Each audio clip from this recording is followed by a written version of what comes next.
오늘 우리에게 주시는 말씀은 구약성경 시편 41편의 말씀입니다. 가난한 자를 보살피는 자에게 복이 있으며 재앙의 날에 여호와께서 그를 건지시리로다. 여호와께서 그를 지키사 살게 하시리니 그가 이 세상에서 복을 받을 것이라. 주여, 그를 그 원수들의 뜻에 맡기지 마소서. 여호와께서 그를 병상에서 붙드시고 그가 누워있을 때마다 그의 병을 고쳐주시나이다. 내가 말하기를, 여호와여, 내게 은혜를 베푸소서. 내가 주께 범죄하여 싸우니 나를 고치소서 하였나이다.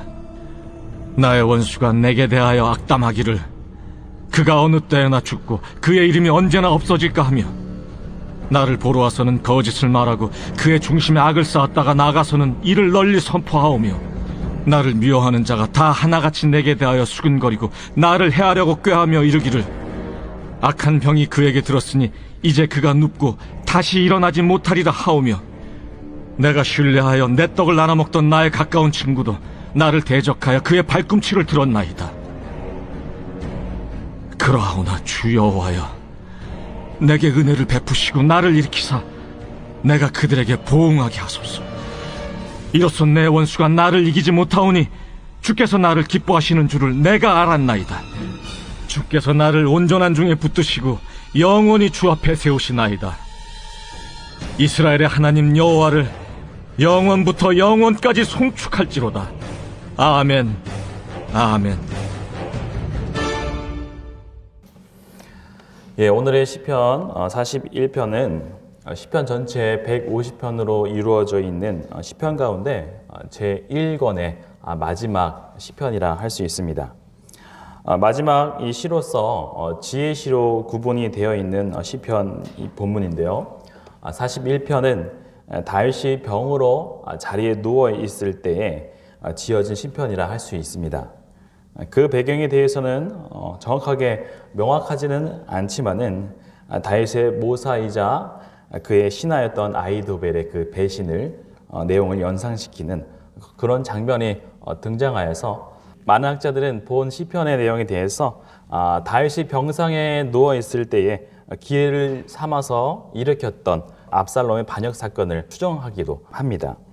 먼저 본문 1절에서 3절까지의 내용은 병상에 누워있는 그런 다윗 자신과 같이 빈약한 자를 권고하는 자에게 대해서 하나님의 은혜와 하나님의 복이 있을 것이라고 말하고 있는 내용입니다.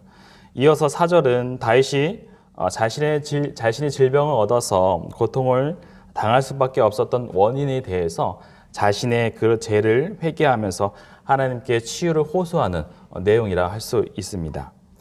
그리고 다음으로 5절에서 12절까지의 내용은 병상에 누워있는 중에 다윗 자신에 대하여 악담하는 것은 물론이고 거짓과 악함으로 자기를 헤아려 하는 그런 자들과 자기를 배신하고 그리고 대적하는 그런 사람들을 하나님께 고발하고 구원을 요청하는 본문이라 있습니다.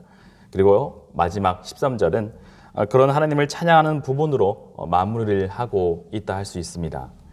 1절에 보면 이렇게 말하고 있지요.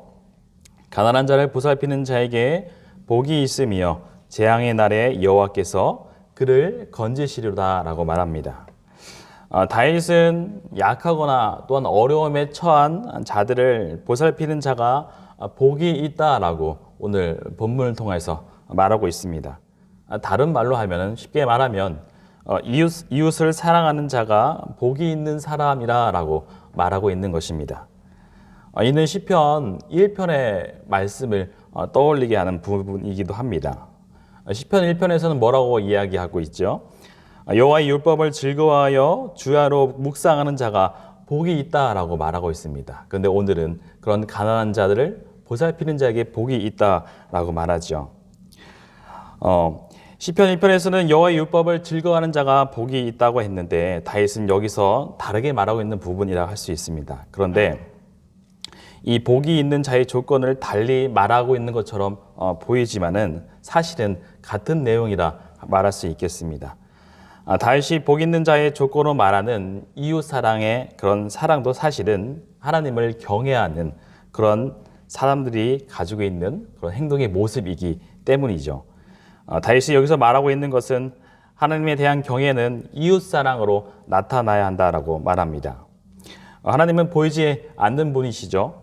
그래서 그분을 경외한다는 것은 곧 하나님을 사랑한다는 것은 매우 추상적일 수도 있겠습니다. 하나님을 경외한다라고 말하지만 그것은 말뿐일 수가 있지요. 그래서 다윗은 그런 차원에서 하나님에 대한 경외를 이웃사랑으로 증명을 해야 한다고 말하고 있는 것입니다.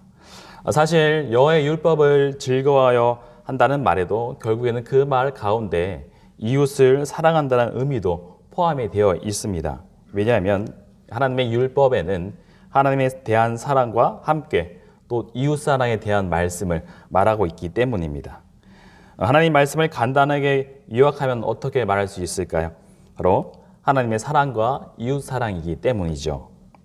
하나님을 경외한다고 하면서 이웃을 사랑하지 않는 사람은 진정으로 하나님의 율법을 또 하나님을 경외한다라고 말할 수가 없는 것입니다. 다윗은 2절에 이렇게 말합니다.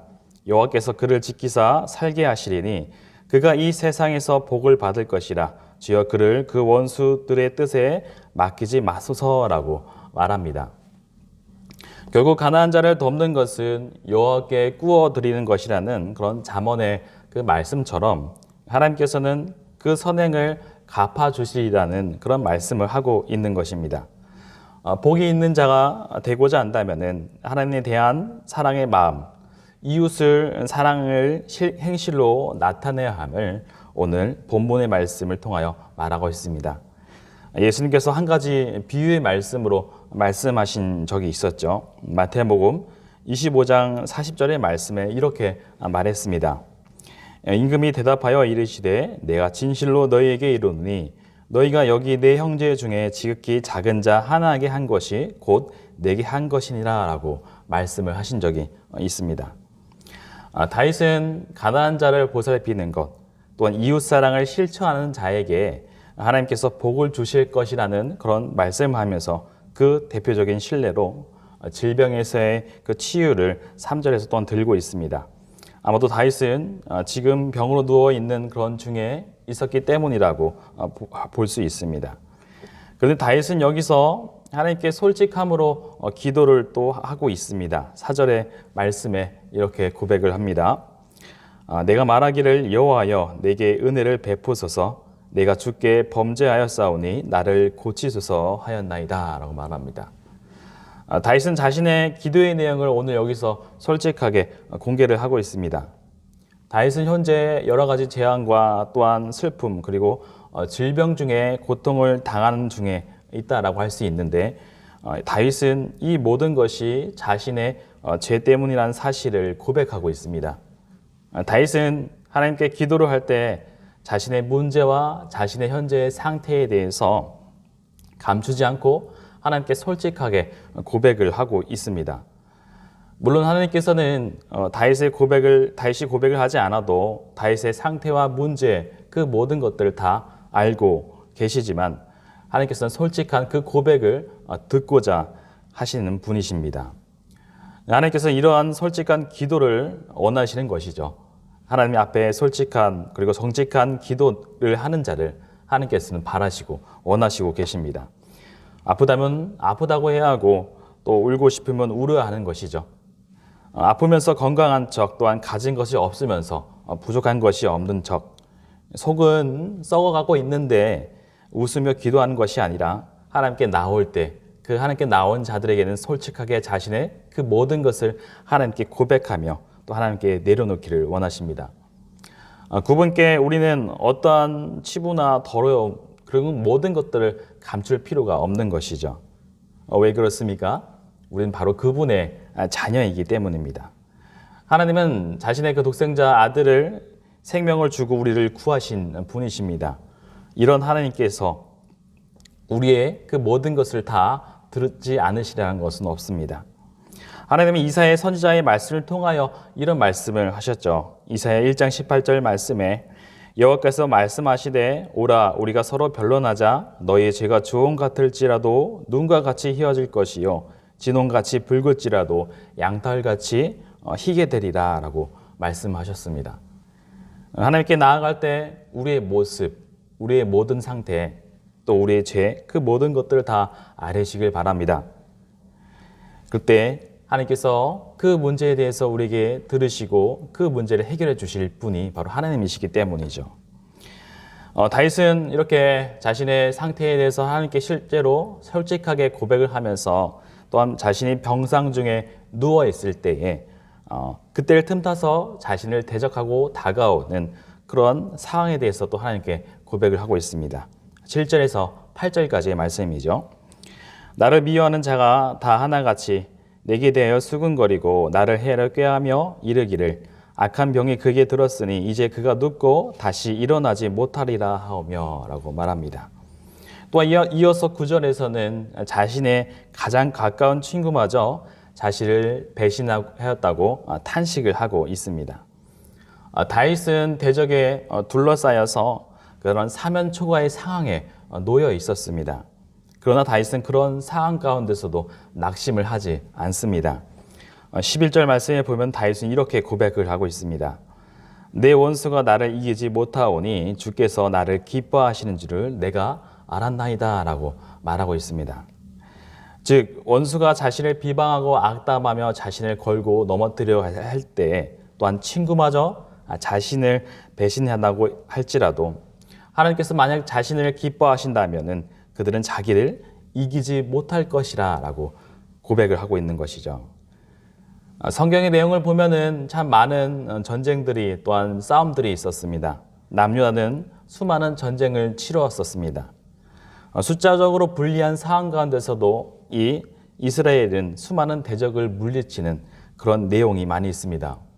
예를 들면 기드온과 3인 용사도 있을 것이고 또 아수르의 그 산의 군대를 무찌른 일들 참 많은 전쟁이 있습니다.